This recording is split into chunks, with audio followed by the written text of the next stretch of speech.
त्या संघटनेचे राज्याचे अध्यक्ष राजू देसले साहेब, या ठिकाणी उपस्थित आपल्या जिल्ह्याचे अध्यक्ष तथा राज्याचे उपाध्यक्ष कॉम्रेड मुगाजी गुरुजी, या ठिकाणी उपस्थित आपल्या जिल्ह्यामध्ये अनेक वर्षांपासून मग शेतकऱ्यांचा विषय असेल, महिलांचा विषय असेल, वेगवेगळ्या विषयांवरती जर प्रशासन लोकप्रतिनिधी चुकत असतील तर त्याला वाचा फोडण्यासाठी आणि गरजूंना त्यांचा लढा यशस्वीरित्या पार पडावा यासाठी ज्या सातत्याने जिल्ह्यामध्ये जनतेच्या संपर्कात असतात, जनतेचा आवाज म्हणून ज्या आपल्या सगळ्यांच्या संपर्कात असतात, त्या ॲडव्होकेट माधुरी क्षीरसागरताई, या ठिकाणी उपस्थित डॉक्टर भारत नांदुरेजी, वैजनाथ शहाणेजी, डॉक्टर अश्विनी कुबडेजी, डॉक्टर दीपक कुबडेजी, डॉक्टर परमेश्वर जाधवजी, डॉक्टर शीतल जाधवजी, कॉम्रेड अब्दुल शेखजी, उपस्थित सर्व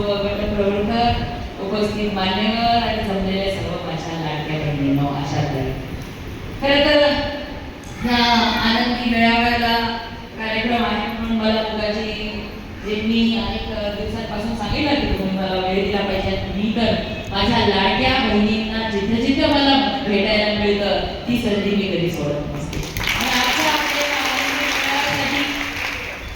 आपले अनेक विषय आहेत, अनेक जणी मला नेहमी भेटतात सुद्धा, त्यांच्या मागण्या मला सांगतात. आणि तुम्ही बघितलं जेव्हापासनं मी ह्या राजकीय जीवनामध्ये सामाजिक जीवनामध्ये आली तेव्हापासनं आपल्या सगळ्यांच्या मागण्या समजून घेऊन, आपल्या अडचणी समजून घेऊन जेव्हा मला संधी मिळाली तेव्हा त्या संधीला, त्या आपल्या मागण्यांच्यासाठी वाचा फोडण्यासाठी मी प्रयत्न केले. मागच्या पहिल्या टर्ममध्ये मी आमदार असताना सुद्धा आपण अनेकांनी बघितलं असतं, अनेक वेळा अधिवेशनामध्ये मी आपल्या मागण्यांच्यासाठी मला जो अधिकार जिंतूर सेलूच्या माझ्या मतदारांनी विधानसभेमध्ये पाठवून दिल्या त्या अधिकाराचा वापर करत आणि माझ्या सगळ्याच नेतृत्वाला सातत्याने मागणी आपली त्या ठिकाणी मांडण्याचं मी काम केलेलं आहे. आणि आज जिंतूर सेलूकरांच्या आशीर्वादाने या ठिकाणी राज्यमंत्री म्हणून मला काम करण्याची संधी मिळाली. आणि त्यात राज्यमंत्री म्हणून कोणतं खातं मिळालं जे आपल्याशी निगडीत आहे. त्यामुळे सार्वजनिक आरोग्य कुटुंब कल्याण हे राज्यमंत्रीपद मिळाले, महिला बाल विकास मला खातं मिळाले. म्हणून सगळे विषय आपल्याशी निगडीत आहेत. म्हणून ज्या मागण्या आपल्या अध्यक्षांनी आपल्या देसले साहेबांनी केलेल्या आहेत त्या मागण्यांसाठी निश्चित मी पुढाकार घेईन हा शब्द तुम्हाला आमचा आहे. देसले साहेब मी तुमचं अभिनंदन करते, आभार मानते. तुम्ही सुरुवातीला सांगितलंय की लाडक्या बहिणींच्यामुळे आपल्या सरकारमध्ये थोडीफार काहीतरी म्हणजे अडचण झाली म्हणून लगेच तुम्ही सांगितलं दिवाळीची भेट, तर लगेच दिवाळीची भेट मिळणं थोडंसं अवघड आहे. हे समजूतदार मला तुम्ही दाखवला त्याबद्दल पण मी तुमचे मनापासून आभार मानते. पण आपण बघितलं देसले साहेबांनी सांगितलं तेव्हापासून आपल्या ही आशा ही संकल्पना आपल्या राज्यामध्ये लागू झाली तेव्हापासून फक्त 150 रुपयांवरती हे सगळे आपल्या आशाताई आपल्या गावचं आरोग्य चांगलं राहावं यासाठी रात्र दिवस झटताना आपण सर्वजण पाहतो. फक्त 150 रुपयाचा मोबदला तेव्हा मिळत होता, तरी सुद्धा 2007 साली कुठलीही अपेक्षा केली नाही. जे काही कार्यक्रम केंद्र सरकार राज्य सरकार आपल्याला देईल तो कार्यक्रम चांगल्या पद्धतीने राबवण्यासाठी प्रामाणिकपणे तुम्ही काम करत होता. आणि गावाचं आरोग्य जो काही डॉक्टर ज्या पद्धतीने घेतो त्या पद्धतीने गावाच्या प्रत्येक कुटुंबाचं आरोग्य सांभाळण्याचं काम तुम्ही करत होता. म्हणून या राज्यामध्ये जेव्हा पहिल्यांदा मुख्यमंत्री म्हणून देवेंद्र फडणवीस साहेब मुख्यमंत्री झाले आणि त्यांनी बघितलं की गावापातळीवरती माझ्या ह्या आशाताई प्रामाणिकपणे काम करतात आणि तेव्हापासून आशाताईंच्या प्रत्येक मागण्यांवर आणि आशाताईंच्या प्रत्येक मानधनामध्ये वाढ झालेली हे कुणीही नाकारू शकत नाही. माधुरीताईंनी आपल्याला सांगितलं की या राज्यामध्ये आणि या देशामध्ये जेव्हापासून पंतप्रधान नरेंद्र मोदीजींचं सरकार आलं किंवा राज्यामध्ये देवेंद्र फडणवीस साहेबांचं सरकार आलं तेव्हापासून महिलांवरती विश्वास ठेवून महिलांच्यासाठी चांगल्या चांगल्या योजना आल्या. आज गाव पातळीवर शिक्षण कमी शिक्षण असताना कमी आपल्याला भौतिक सुविधा उपलब्ध असताना देखील ह्या सगळ्या कठीण परिस्थितीमधून तुम्ही जे काही गावाचं आरोग्य चांगलं ठेवण्याचं काम करतात याची जाणीव आपल्या नेतृत्वाला आहे म्हणून तुम्ही बघितलं असणार. आज 150 रुपयापासूनचा तुमचा सुरू झालेला प्रवास हा 15,000 रुपयांपर्यंत जाऊन पोहोचलेला आहे. ही उपलब्धी केवळ या देशामध्ये मागच्या 11 वर्षांमध्ये नरेंद्र मोदीजींचं सरकार आणि या राज्यामध्ये तिसऱ्यांदा मुख्यमंत्री म्हणून देवेंद्र फडणवीस साहेब सत्तेमध्ये आले म्हणून झालं. आपणच सांगितलं तानाजी सावंत साहेब मंत्री असताना योजना वेगवेगळे उपक्रम कार्यक्रम जे आपल्या माध्यमातून आपण गावकरी राबवतो बघितलं खरं कौतुक केलं पाहिजे.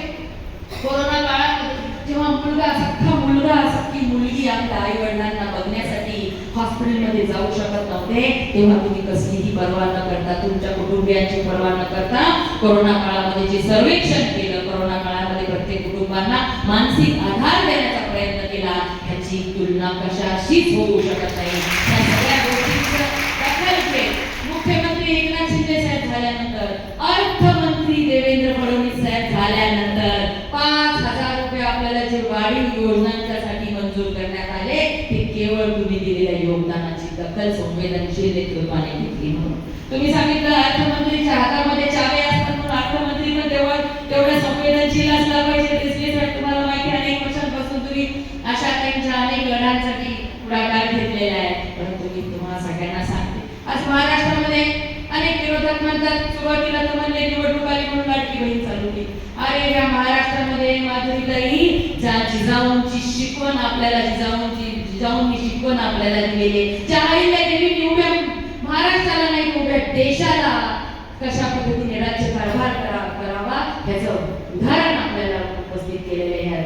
देश राज्यामध्ये सुद्धा सावित्रीबाई फुलेंसारख्या आपल्याला विचार मिळालेले पण कधी या महाराष्ट्रातल्या कुठल्याच नेत्याला वाटलं नाही की माझ्या महाराष्ट्रातल्या गावाखेड्यामध्ये राहणाऱ्या महिला ज्या स्वतःच्या मेहनतीवर माधुरीताई आज तुम्ही नशीबवान तुम्ही अभ्यास धडाडीच्या म्हणून तुम्ही आज ॲडव्होकेट आहात.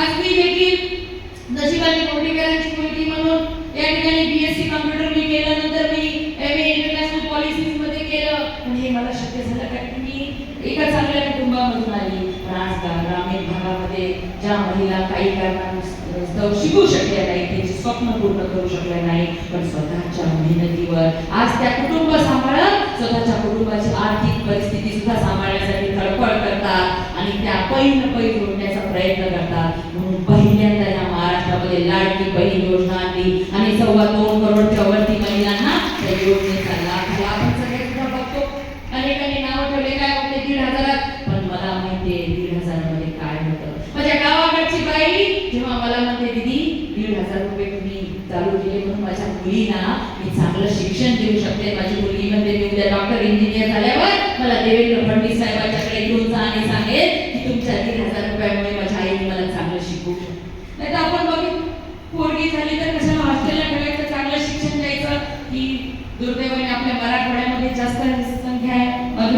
माझं सासर पुण्यात आहे पुणे तिथे काय पुणे विचारांनी पण मोठे करून आज कदाचित मी या राजकारणात येऊ शकले कारण की मराठवाड्यामध्ये नाही म्हटलं तरी घोषा पद्धत पडदा सिस्टीम आणि मग पोरींनी फक्त लग्न लावून द्यायचं चांगल्या घरी कुठलीही स्वप्न बघायचे नाही कुठलंही करिअर करायचं नाही अशा पद्धतीच्या वातावरणात आम्हाला वाढवलं गेलं आपल्याला वाढवलं गेलं. पण आज आपल्या गावागावामध्ये सुद्धा क्षमतावान माझ्या बहिणी आहेत क्षमतावान माझ्या लेकी आहेत आणि त्यांना चांगल्या पद्धतीचं आयुष्य मिळायला पाहिजे म्हणून केंद्रामध्ये सुद्धा आणि राज्यामध्ये सुद्धा बघा लाडकी योजना आणि 1 लाख रुपये लेकीला भेटतात हे सगळं तुम्हीच करतात त्याची नोंद आणि सगळं की लेकीचं होणारा जन्माचं स्वागत सुद्धा आनंदी हसऱ्या चेहऱ्याने झालं पाहिजे. आपली लेक गरोदर झाली तर तिला पैसे सुद्धा मोदीजी पाठवतात तुम्हीच त्याचे फॉर्म भरून घेतात.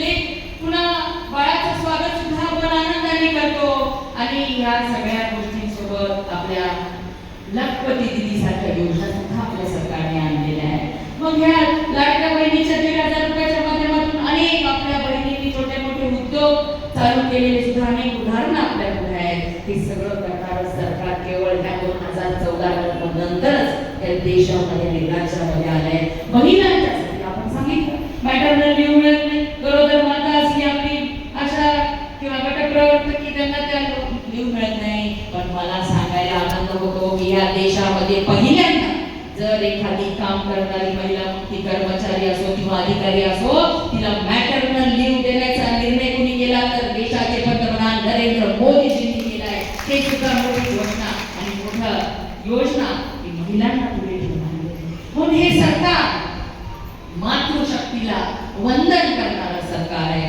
मातृशक्तीला स्त्री स्त्री शक्तीला पुढे आणण्यामध्ये ह्या सरकारचं अनेक चांगली पावलं सरकारने उचललेली आहेत. कारण की आपण देवी देवतांना पूजतो. प्रत्येक बघा आपण बघितलं अष्टपैलू आपली भारतीय स्त्रिया प्रत्येक संकटाला मात करत आपल्या कुटुंबियांना सांभाळण्याचा आणि पुढे जाण्याची शक्ती आपल्याला आत्मसात आहे. आणि म्हणून अशा शक्तीला योग्य मार्गदर्शन देत ह्या देशाला जगामध्ये 5 ट्रिलियन इकॉनॉमीची सत्ता बनवण्याचं ध्येय मोदीजींनी ठेवले. आणि राज्यामध्ये देखील आदरणीय मुख्यमंत्री देवेंद्र फडणवीस साहेबांनी नेहमी की महिला ह्या प्रामाणिक असतात, महिला ह्या मेहनती असतात आणि महिला प्रत्येक गोष्ट त्यांच्या भविष्याचा विचार करतात. म्हणून नेहमी आपण ज्या काही मागण्या केल्या त्या मागण्यांच्यासाठी सकारात्मकता दाखवलेली आपण बघितली. आणि यापुढे देखील आपण जे काही आता सांगितलं की 60 वर्ष रिटायरमेंट एज आहे 65 वर्ष करावं. त्याचबरोबर आपल्या जो गट प्रवर्तकांना कंत्राटी कर्मचारीचा दर्जा मिळावा, मॅटर्नल लीव्ह मिळावी आपल्याला गरोदरपणामध्ये आणि नंतर सुद्धा मुलांना वाढवण्यासाठी. आणि अंशकालीन स्त्री परीक्षकाचं सुद्धा आपण जे सांगितलं आरोग्य खातं माझ्याकडे पण मी 2-3 दिवसापूर्वीच आम्ही आरोग्यमंत्र्यांसोबत बैठक घेतली या सगळ्या गोष्टीवर. आणि मला खात्री आहे की हे मी लवकरच दिल्लीला पण जाणार, मुख्यमंत्री महोदयांना पण ह्या आपल्या सगळ्या अडचणी सांगणार. आपण टॅब किंवा मोबाईलच्या बाबतीत बोलला तो सुद्धा निर्णय सरकारच्या विचाराधीन आहे. लवकर हे सगळे निर्णय आपल्या कल्याणासाठीचे सगळे निर्णय लवकरात लवकर घेतले जातील असा सरकार संवेदनशील सरकार आहे. आणि या सरकारला या राज्यातल्या आणि या देशातल्या स्त्री शक्तीवरती विश्वास आहे की स्त्रियांनी एकदा ठरवलं. बघा मी गावापातळी माझ्या भाषणामध्ये पण तेव्हा बोलते की आमची माता भगिनी नुकती कमी शिकलेली असो किंवा जास्त शिकलेली असो, पै न पै आपल्या कुटुंबाला लावण्यासाठी प्रयत्नशील असते. म्हणूनच नरेंद्र मोदीजी आणि देवेंद्र फडणवीस साहेब या राज्यातल्या महिलेवरती, या राज्यातल्या लेकींवरती, या राज्यातल्या लाडक्या बहिणींवरती जास्त विश्वास ठेवतात. कारण की आमची बाई कुठं पुडीवर बाटलीवर खर्च करत नाही, मेहनतीने चांगल्याच कामाला सगळ्या. मला खात्री आहे की आपण जे विचार केले, आपण ज्या अपेक्षा या ठिकाणी आपली जी आशा आहे त्या आशा त्या अपेक्षा पूर्ण करण्यासाठी हे महायुतीचं सरकार, देवेंद्र फडणवीस साहेबांचं सरकार आणि केंद्रामध्ये मोदीजीचं सरकार सकारात्मक आहे. आणि त्या दृष्टीने लवकरच निकाल आपल्याला पण ऐकायला मिळते. म्हणून आपण सर्वांनी आतापर्यंत ज्या पद्धतीने सेवा देत त्याची म्हटलं तुलना कुठेच करू शकत नाही. कारण डॉक्टर सुद्धा इतक्या चांगल्या इतक्या काळजीने करत नाही तेवढा गावाचं आरोग्य चांगलं ठेवण्याचं काम तुमच्या हातामध्ये. आज जगामध्ये कुठंच नाही अशी चांगली आयुष्यमान भारत योजना, कॅशलेस जी पॉलिसीची योजना नरेंद्र मोदीजींनी आणली. 5 लाख. आजच मी एका गावामध्ये गेले, कवडधनला तालुक्यात सकाळी गेले आणि ते सांगत होते की पहिले आम्हाला 40 लाख रुपये भरा, रात्री गेलो म्हणजे आम्ही 2 वाजता सह्याद्री हॉस्पिटलला आणि 2.5 लाख घरातच तुमच्या आईला आम्ही ऍडमिट करून घेतो. आधी 4-5 वर्षापूर्वी कधी गेले होते तर म्हणजे आता काहीच नाही, राशन कार्ड दाखवलं डायरेक्ट ऍडमिट करून घेतलं. फक्त 700 रुपयामध्ये 76,000 रुपयाचं बिल झालं तरी फक्त 700 रुपये आमच्याकडे घेतले. हे शक्य झालंय कारण की नरेंद्र मोदीजींनी कॅशलेस व्यवस्था आणली जी जगामध्ये कोणत्याच मोठ्या देशामध्ये नाही, ती आपल्या देशामध्ये. कारण प्रत्येकाचं आरोग्य चांगलं राहायला पाहिजे तर पुढचं भविष्य हे चांगलं होणार आहे. कारण आपण म्हणतो आपला देश हा तरुणाईचा देश आहे आणि जर बालविवाहाची मोठी समस्या आहे मधुमेह आपल्या जिल्ह्यामध्ये, जर आपल्या लेकीच 18 वर्षाच्या पहिलेच लग्न करायला लागले, त्यांचे बाळ कमकुवत झाले तर कशाचं मग आपलं तरुणांचा देश जरी झाला तरी कमजोर अशा शारीरिक व्याधी असलेल्या किंवा मानसिक व्याधी असलेला देश जर झाला तर तो काही देशाच्या सुद्धा प्रगतीसाठी चांगला नसतो. म्हणून या सगळ्या गोष्टींचा विचार करत आपण जे काम करत आहात मागे आपण बालविवाह रोखण्यासाठी मोठं काम तुमच्या सगळ्यांच्या मेहनतीमुळे या जिल्ह्यामध्ये शक्य झाले. नाहीतर जेव्हा भारताचा आकडा आहे की भारतात कुठल्या जिल्ह्यात रेड अलर्ट मध्ये, राज्यात कोणत्या जिल्ह्यात तर आपल्या जिल्ह्यातला आज वाटते मला की माझ्या जिल्ह्यामध्ये एवढे बालविवाह होतात आणि मग काय अर्थ नाही मी इथं स्वतःला पालकमंत्री म्हणून घेण्यामध्ये. पण मला अभिमान वाटतो केवळ तुम्ही सतर्कता दाखवली आणि तुम्ही संवेदनशीलता दाखवली म्हणून आपण शेकडो मुलींचे आपल्या जिल्ह्यामध्ये बालविवाह रोखू शकलो. तुम्ही किती छान काम करतात. ह्या कामाची परतफेड कशाही होऊ शकत नाही याची सुद्धा जाणीव मला आहे. आणखी पालकमंत्री झाल्यानंतर आणखी एक काम तुमच्यावर सोपवणार आहे. खूप काही योजना आल्या की त्या सगळ्या योजनांचं काम म्हणजे आरोग्याच्या तपासणीच्या आणखी बाल सुरक्षा अभियानांतर कोणते पण अभियान आले ते तुम्हाला कळवतं. तर आणखी एक काम मी ही लेख जिल्ह्याची पालकमंत्री झाली म्हणून आपल्या गावामध्ये ज्या कोणी शुगर बीपीचे लोक असतात थोडी घरी मला याचं मदत आणि दुर्दैवाने त्यांचे मुलं सुद्धा दुर्लक्ष करतात. शुगर बीपीच्या गोळ्या वेळेवर मिळत नाही. 700-800 1000 ते 1000 रुपये त्यांना महिन्याचे लागतात. जेव्हा की आपलं सरकार मोफत देत आहे पण त्यांची घरपोच पोहोचवण्याचे काम सुद्धा आपल्याला करायचंय. पण ते काम असंच करून घेणार नाही. त्यासाठी तुम्हाला सुद्धा गिफ्ट पालकमंत्री म्हणून किती तुमची देणार आहे. कारण की बघा जिल्ह्याची लेख म्हणून माझं कर्तव्य आहे ह्या जिल्ह्यातल्या प्रत्येकाच्या कुटुंबाची प्रत्येकाच्या आरोग्याची काळजी घेणं.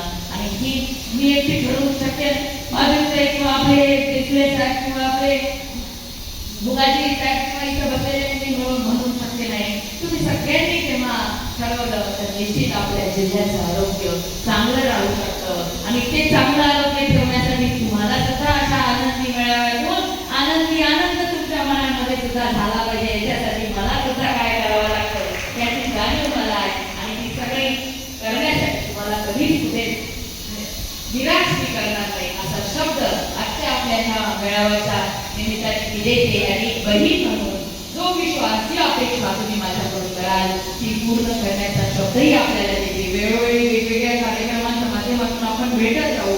आणि एकच माझा आपल्याकडून मागणी आहे अपेक्षा आहे की आपण आपल्या जिल्ह्याचं आरोग्य चांगलं ठेवण्यासाठी जे योगदान देत आहात ते अतिशय उत्तम आहे, अतिशय चांगलं आहे. अशाच पद्धतीने आपण काम करत राहा. तुमच्या सगळ्यांची काळजी घेण्याची काम मी करत राहीन. आणि तुमच्या जेवढ्या मागण्या ज्या ठिकाणी आपल्या अध्यक्षांनी सांगितल्या त्या मागण्या सुद्धा पूर्ण करण्यासाठी सातत्याने मी तुमच्यासाठी प्रयत्नशील राहील. आणि कुठं कमी पडले आहेत आपल्या वकील आपल्या सगळ्यांच्या मागण्या करण्यासाठी म्हणून तुम्हाला मी शब्द देते की तुमच्या मागण्यांच्यासाठी प्रामाणिक प्रयत्न करत राहील. आणि मला विश्वास आहे की देशाचे पंतप्रधान नरेंद्र मोदीजी आणि राज्याचे मुख्यमंत्री देवेंद्र फडणवीस साहेब महायुतीचे आपले सर्व नेते मग एकनाथ शिंदे साहेब असतील अजितदादा पवार असतील आपल्यासाठी सकारात्मक दृष्टिकोन ठेवून सगळ्या मागण्या मान्य करतील हा मला विश्वास आहे. आणि त्या मागण्यांचा वारंवार पाठपुरावा करण्यासाठी तुमची वकील म्हणून तुमची दिदी कुठेच कमी पडणार नाही हा शब्द तुम्हाला देते. आणि जिल्ह्याच्या उत्तम आरोग्याच्या शुभेच्छा देते आणि थांबते. धन्यवाद. जय हिंद, जय महाराष्ट्र.